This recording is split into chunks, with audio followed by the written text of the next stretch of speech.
Hey guys, Cher here. We're going to get really heavy this episode, and when I say heavy, I sorta mean triggering. I will have the bookmarks attached as usual, but I will also include the trigger warnings with those bookmarks so that you can skip to whichever chapter of the video you want. You have my full permission to skip as much as you want. I do encourage you to try, but I will not force you to listen to some triggering content that could put a person's mental state in harm's way. What I will say here is that I will not be giving my 2 cents on the tile scandal because YouTuber Brittany took all the words I had in my mouth and presented them in a better video than I could ever make on the situation. You know a video is serious when the girl comes back from a 5-month hiatus just to deep dive into a situation involving her alt group, and there are no biased statements when she discusses it. Link is in the description box below.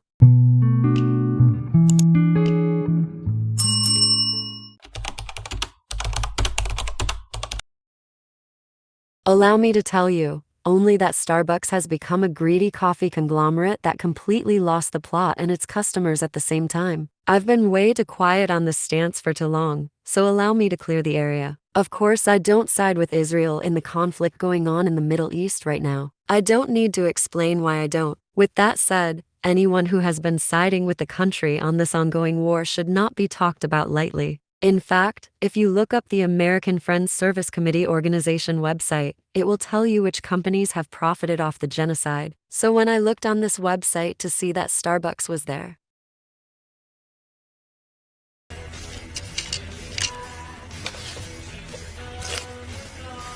Interesting. On top of that, if you look up the chart from the BDS movement website, Starbucks is nowhere to be found on it either. At the same time, I hear no one complaining about people who endorse Disney or McDonald's. So the whole celebrities endorsing Starbucks equals endorsing Israel boycott was all for nothing when Starbucks wasn't even involved in the first place. When I describe the boycott in this way, I'm not saying that boycotting Starbucks in general is unfounded because Starbucks is a shitty company nonetheless.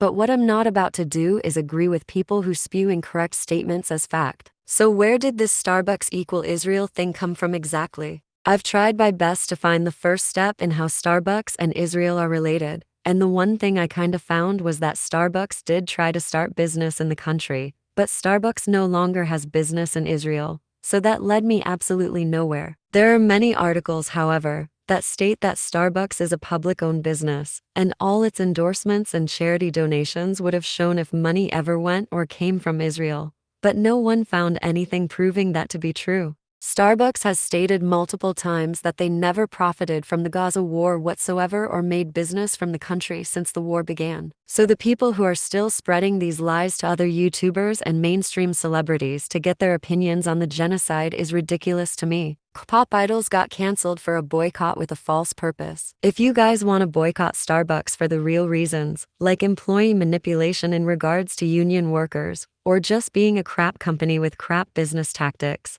that is all up to you, and I won't judge you for that. Things like this are reasons why I've been working harder to research topics before making videos about them because the internet has become the new Wild West of people claiming something to be true when in reality, it's trolls trying to get a rise out of the public. And for those who are truly concerned about the war going on in Gaza, please read up on companies who do profit off of the genocide. And please look into the American Friends Service Committee article in the description box below on ways to help Palestine in their cause. Last but not least, take everything you see on the internet with a grain of salt. I've started getting GoFundMe scam links on my Tumblr, so again, please look into the article to see how you can help, and not trusting random schmucks on the web.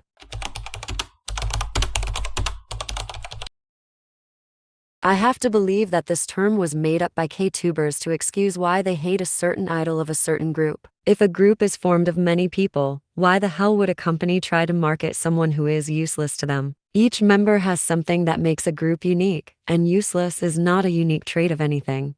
Stop it. Get some help.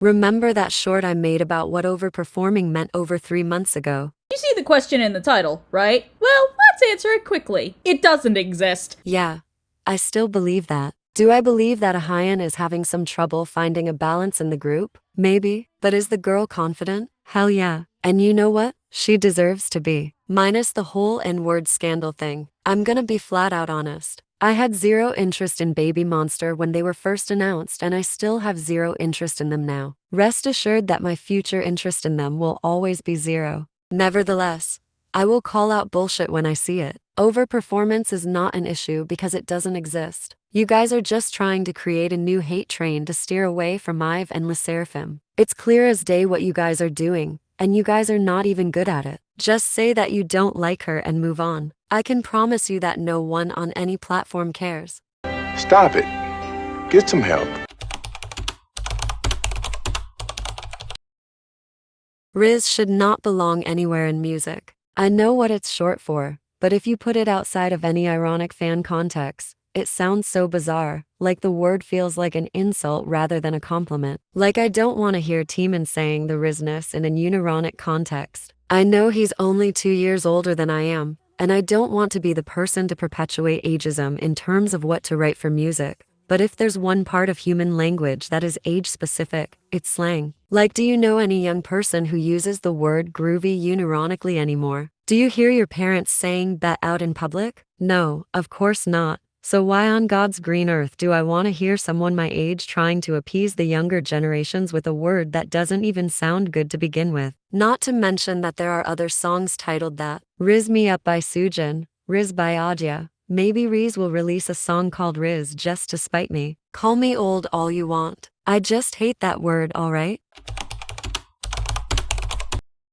I curse myself on a sleepless night by watching 2 triggering videos on the controversies of Sexy Red. I can't believe I'm saying this, but all that video makes Ice Spice look like a house cat by comparison. And Ice Spice didn't give a shit about having a minor teenager twerking in one of her music videos, and she treated her so-called friend like a working cow on her tour. Yeah, Ice Spice is a bitch and all, but at least she's smart enough to not make fun of a teacher for being concerned that 5-year-old kids are asking for sex anthems to be played during ballet class. And no, before you ask, that's not the worst thing Red has done. Try showing up to schools unannounced only to start twerking in front of them, only for school staff to call the police on her ass. No, I am not talking about college campuses when I say this. I'm talking about schools in which minors attend. Why is this bitch not on the pedo registry yet? No sane celebrities in their right minds would be doing this. I don't know for sure whether the school asked her to show up or if Sexy Red just shows up to do this on her own accord. If it's the latter,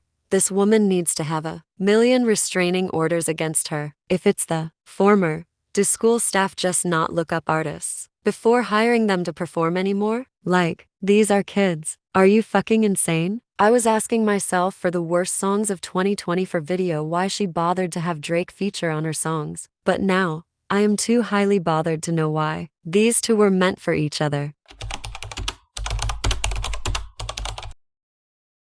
I can't tell if I'm gonna get hate from my fellow Shawols about this or not, but you know what? Fuck it. I love Sexy in the Air and how it starts, how it continues. I also love it. Please tell me that I'm not the only person who thought this song needed to be longer in order for the style change to be necessary. Either make the verses longer or bring the chorus back at the end to escalate the purpose of the style change. Or if you want the style change to be at the end like how Billie Eilish's Bad Guy did it, expand the chorus. Now that I think about it, I definitely think the chorus is way too short for what it is. I can't even say that this song was meant for TikTok because I can't exactly pinpoint a musical moment in which the meme would use the song. I can tell what the song was trying to do, but the ending fell too flat for it to make sense. This is far away from being Timon's worst song because at least Timon makes it sound good, but I feel potential was wasted just to get a comeback out there. And for Timon's first solo outside of SM Entertainment, it feels extremely unfair. After listening to Timon's Zides from the EP, any of those could have made a better single because they at least felt more complete than Sexy in the Air does.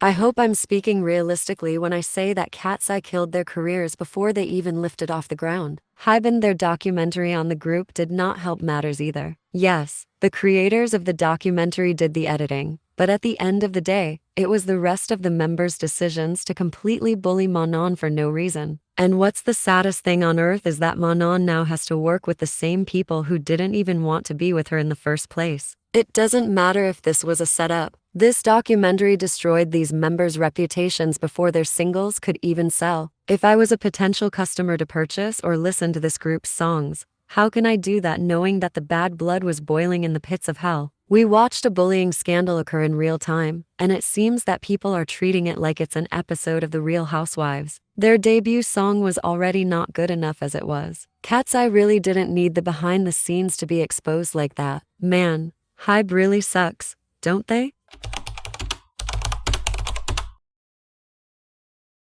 I've never seen a more insulting way to say, "I'm sorry you felt that way," than what Jenny said in her Harper's Bazaar interview. Reddit has more Jenny Kim apologists than I first realized. But you know what? If Jenny is going to reverse the apology that her company made about the whole vaping incident to Harper's Bazaar, I refuse to shut up about calling her a diva. This incident is proof that she's reached Ariana Grande levels of "I can do whatever the hell I want because my fans are too stupid to know the difference between right and wrong." It goes farther beyond the conversation of what she did was disgusting. The fact that she's passive-aggressive on the whole topic of vaping in general is proof of how immature this woman truly is. What makes me angrier is that people were rightfully pissed off about Suga driving drunk on a scooter while some people were still defending him, which I have to believe were teenagers who are too young to know the consequences of committing this crime. But on the other hand, people, mostly Blinks and Jenny solo stans, are willing to die on the "what Jenny did wasn't wrong" hill so hard that their skin will rot off their skeletons like in that scene from Indiana Jones. What will it take for her diehards to understand that Jenny is not the saint they think she is? When she also drives drunk? When she pulls off a Chai Young with the Nazi shirt? When camera footage captures her slapping one of her staff in the face? When she kills someone? By the way, before you start yapping that Jenny never blew vape into her staff member's face, why do the video and the pictures exist? Why did her company have it cut from the original vlog? Why does every news source have this deleted clip in their hands? Try explaining that to all of us. Her PR can't do shit if Jenny's the one saying all the wrong things. People,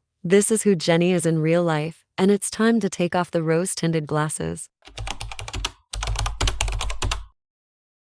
When the cover for a single looks like this, I knew what I was getting myself into when I decided to check out Tate McRae's new song, "It's Okay, I'm Okay." Granted, I knew that Tate's latest era of music was probably the best we were going to get from her, but I wasn't going to be completely pessimistic going into her new stuff. "It's Okay, I'm Okay" proved my suspicions correct. I know the drama surrounding this song is mostly in the music video, and yes, while I watched the music video, I was less focused on that and more on the song, which was extremely boring. The song sounded like it was supposed to go into a movie soundtrack, but the movie it was made for threw it in the garbage, so Tate's team decided to make it a single instead. The only thing this song's rollout gave was the randomly provocative music video that decided to get Tate McRae barely naked for reasons that I don't even know why. Yes, Tate has been provocative before, but she had some tunes to back up the appeal. I still rock it to Greedy and EXE's sometimes. "It's Okay, I'm Okay" has less appeal than Dua Lipa's latest album, and that's saying a lot as I'm a Dua Lipa stan. I think her team knew this, which was why they decided to do shock value on the music video. Look, if people are vibing with this song, I don't mind. I can see how it would, but this song did nothing for me, as I mostly expected it not to. I was originally going to say that Meow by Meow is the worst K-pop debut song I ever heard, but then, I reminded myself that Cookie by NewJeans exists, and now Hybe is trying to bury it in the sand of South Korea's beaches. What I will say about Meow is that it's the worst debut song to come out of the Black label, and that's considering Birthday by Somi exists. If I'm going to give Birthday any form of credit, at least it's an original piece of shit. Meow is 5 levels worse than being a Blackpink ripoff. You mean to tell me that this song had 5 writers and the lyrics are mostly yeah-s and meow-s? What is this? The good dinosaur of music? Nay, this is the wish of music. What is up with YG and the Black label trying to recreate Blackpink as if that group had disbanded? Just because Blackpink takes longer vacations than I ever would in my lifetime doesn't mean that people are asking for Blackpink replacements. If people want Blackpink, they can just look up their embarrassingly small discography and listen to that. So let me get something straight. All of you bash Lapillus's debut because you said it lacked any substance.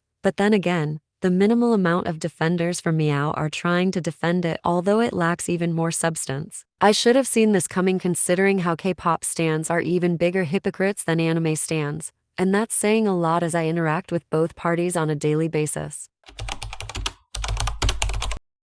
What happened to the let's protect children in K-pop thing? You commit the first wrong by supporting Minheejin, and now you're attacking a group of girls who are doing nothing but trying to build their careers. Yes, I don't support minors in K-pop still, but what I'm not about to do is make children cry all because of a legal battle that wasn't even their fault in the first place. Okay, so Adore and Heejin lost, and the next thing you bullies are going to do is call a lit talentless. This message is also for the survival show crazy stans who take every competition show as K-pop gospel. And Hipen is a mess train because of you. Kepler ended up being a mess because of you, and now you're making a lit the next victim. How mentally broken do you have to be to comment hate on informational videos so much that it requires the YouTuber to delete the videos despite being right? First, Natasha Kim deleted the 50/50 scandal video because people weren't ready to admit that 50/50's former members were also in the wrong. Then, Chujimi had to delete his Nugent's video despite making some of the most valid points out of the Nugent's situation. I was very lucky to catch these videos before they got deleted. But I can't be more disappointed in sheepeople who refuse to hear the truth as it contradicts their wishing narrative. What you are doing is censoring important information that everyone should know about by bullying YouTubers from making proper content. Remember what I said about the Wild West being the internet?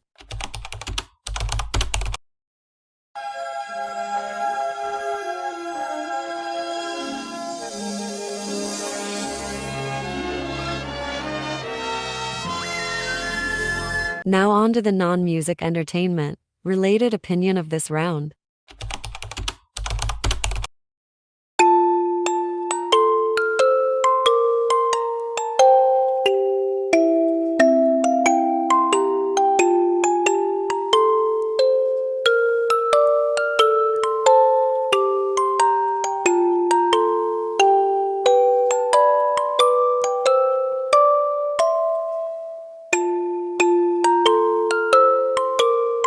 OMG, Moodeng is so cute. Let Moodeng run for president. And that's it for today's video. If you guys liked what you saw and heard, the like and subscribe buttons are down below for your clicking pleasure. If you guys have any topics you think I should cover, please don't hesitate to comment down below. I'm Cait Cher, and it's been real. Ciao.